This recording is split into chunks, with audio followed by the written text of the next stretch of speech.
Eric Mangini, 3 years Jets, 2 years Browns, lives in Ohio, so he's got strong feelings. You told us Cleveland was going to be the shock of the league.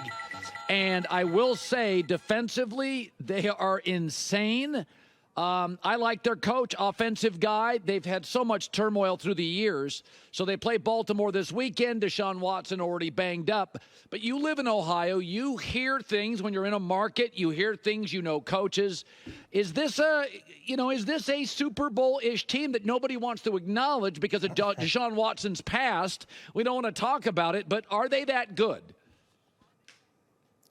Well, everybody was in deep mourning when Nick Chubb got hurt. He was as big, not as big as LeBron, but probably next to LeBron. He was beloved, and so to lose him, and then not know where Deshaun was going to be. But I think Deshaun, of all the guys we talked about that are these trying to reclaim their careers, Aaron Rodgers, Russell Wilson, Aaron's 40, Russ is 35.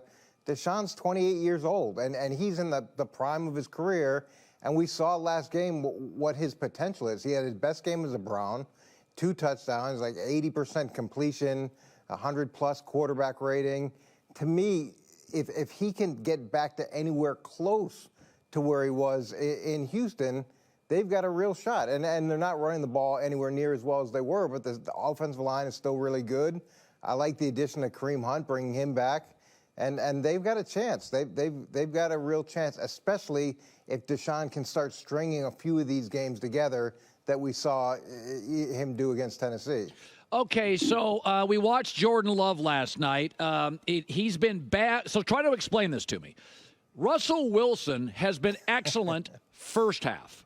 I mean, his numbers are great. Scripted. Second half, not as much. Jordan Love's the opposite. Been dreadful early, but better late. You tell me, what does that mean? My argument is he doesn't have a great feel for the game, so the game gets going. His 4th or 5th series, he gets a feel for it, whereas Russell's been around the block, script plays, all be great. Maybe Russell runs out of gas a little as an older player. But how do you explain the splits here? Bad in the first half, better late. Any explanation for that? Yeah, they're banging their head against the wall in Green Bay trying to figure it out as well, because it's exactly opposite of what it should be. You should be able to script plays for success, especially those first 15 plays where the defense has no idea what personnel groups you're going to come out with, what pattern you're going to come out with. You have total control of the game, so the quarterback should be in a great spot there. It could be an anxiety thing. It could be the type of thing where he just is so tight in the early parts of the game, he can't quite get going. But then as the game gets going, he loosens up and just starts to play.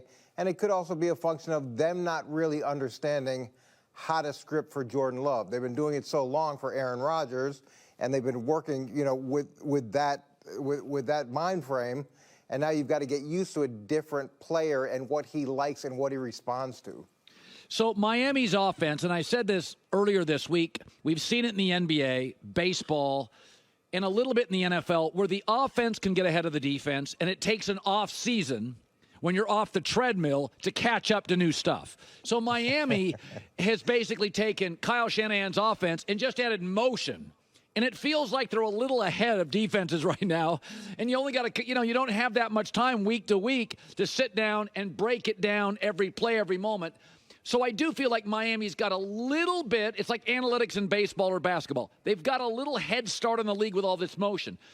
Is there a way, though, if you watched it from your history, how do you disrupt what they're doing? Well, they have so much team speed. That's one issue. And then they're using a lot of different formations, and then they're using some motion to create adjustments defensively. And that's all smart, because what they're trying to do is get guys in space, get guys with timing, hit the receivers in stride, and let them go catch and run. Defensively, when you're fighting an opponent like that, and for years this was always the case for us in New England, we were bigger and stronger than most teams we played, but we weren't faster. So we had to play the game in a phone booth. And that's what you got to do with Miami. You got to get up, and you got to try to beat up the smaller receivers and disrupt the timing and give your pass rush a chance to get there. Because if you're trying to match their speed, if you're trying to match their formations with your adjustments, you're always a step behind. And you just got to say at some point, no, we're not going to do that. We're going to line up in front of you, and we're going to try to beat you up and see whether or not you can still get to your spots if we do that. So, Mac Jones is interesting. He's had 4 or 5 instances. He had another one against the Jets. This chippy, bratty kind of, hit guys, cheap shots. And this is like multiple. He's got 4 or 5. Albert Breer laid him out earlier. And I have a source that I trust said, he had a teammate confront him on that last year, and it's not really New England's way of doing business. None of his teammates defended him publicly on this, by the way. Belichick has struggled with him. I was told he and the staff last year had their issue. He left the building to find things out. And maybe, is it possible this is just his personality? And that he just seems to me there's too much acrimony here.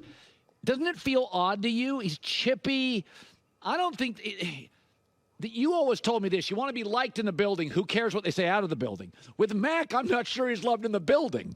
What do you make of him in that relationship with New England? It's so interesting because he came into a really hard situation, essentially taking over for a legend and someone who's loved by everybody. And then you have the advantage of going into a system that really fits your skill set. And you've got Josh McDaniels, you've got Mick Lombardi, you've got everything aligned to help you be successful. And then you have a certain level of success. But when you take a step back, you think it's all you. You don't realize how lucky you were to be drafted there and how well it fit your skill set and who you were taking over for, and that nobody cares about what you did at Alabama. Nobody cares about your other success. You get in line with the way they do things in New England. And whatever ego you have, that gets put aside. And the greatest player of all time put aside his ego year after year after year. And you think you're going to come in here with your little resume and your very little success and do that in this building?